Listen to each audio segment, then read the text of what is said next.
Ya wah, kalau nasihat ulama, Quran sudah tidak didengar, maka alam yang milik Allah ini akan bicara. Wahai penduduk Indonesia yang diberi iman oleh Allah, sekarang alam sudah menasihati kita 7 sebab mengapa musibah datang bertubi-tubi.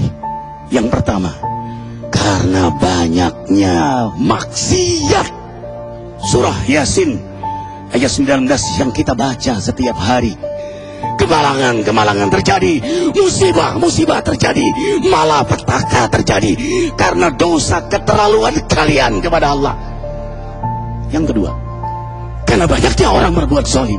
Dengarkan surah Qasas ayat 59. Kami tidak akan menghancurkan satu daerah kecuali para penduduknya banyak berbuat zalim.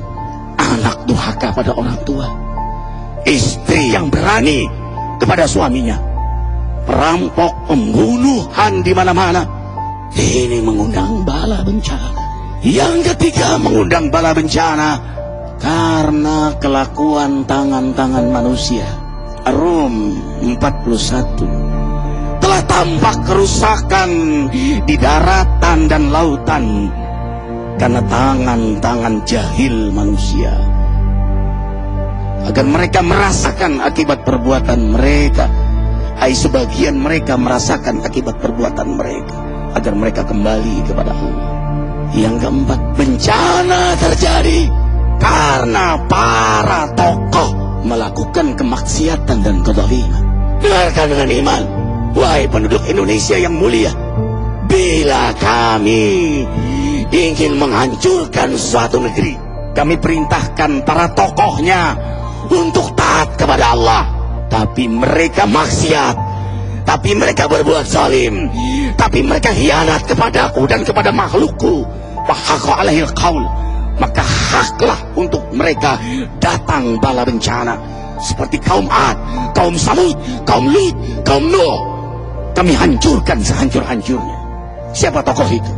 Para pemimpin kita yang sumpah Al-Quran di kepalanya, demi Allah tidak korupsi. Lalu korupsi. Siapa lagi? Hartawan, orang-orang kaya yang dengan harta berpoya-poya, sombong, maksiat dengan kekayaannya di tengah orang yang banyak menderita. Siapa lagi? Ulama yang menjual ayat-ayat Allah dengan murah. Subhanallah. Yang kelima, mengapa bala bencana terjadi? Karena orang-orang soleh, orang-orang baik diam melihat kemaksiatan dan kemungkaran. Surah Al-Anfal ayat 25. Takutlah kalian dengan musibah yang tidak hanya menimpa orang yang maksiat, orang yang berbuat zalim, tapi juga kalian orang-orang soleh. Maka masa bodoh dengan kemaksiatan bukanlah sikap seorang mukmin. Amar ma'ruf nahi munkar adalah amal cerdas. Yang keenam, justru karena rahmat Allah, karena peringatan yang Allah hadirkan agar hadir mahkamah kesadaran kita. Ikhwah, dengarkan dengan iman surah Al-Baqarah ayat 155, 156, 157.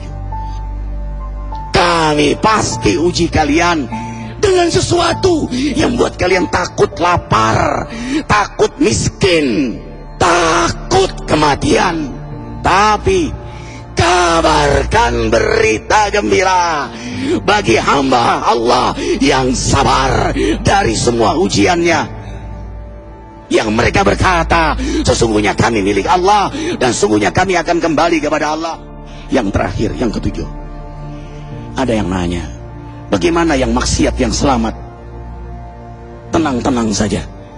Yang berbuat zalim malah sukses.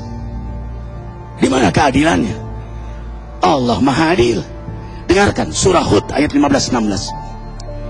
Barang siapa mencari kesenangan dunia, lalu dia menghalalkan semua cara, apa kata Allah?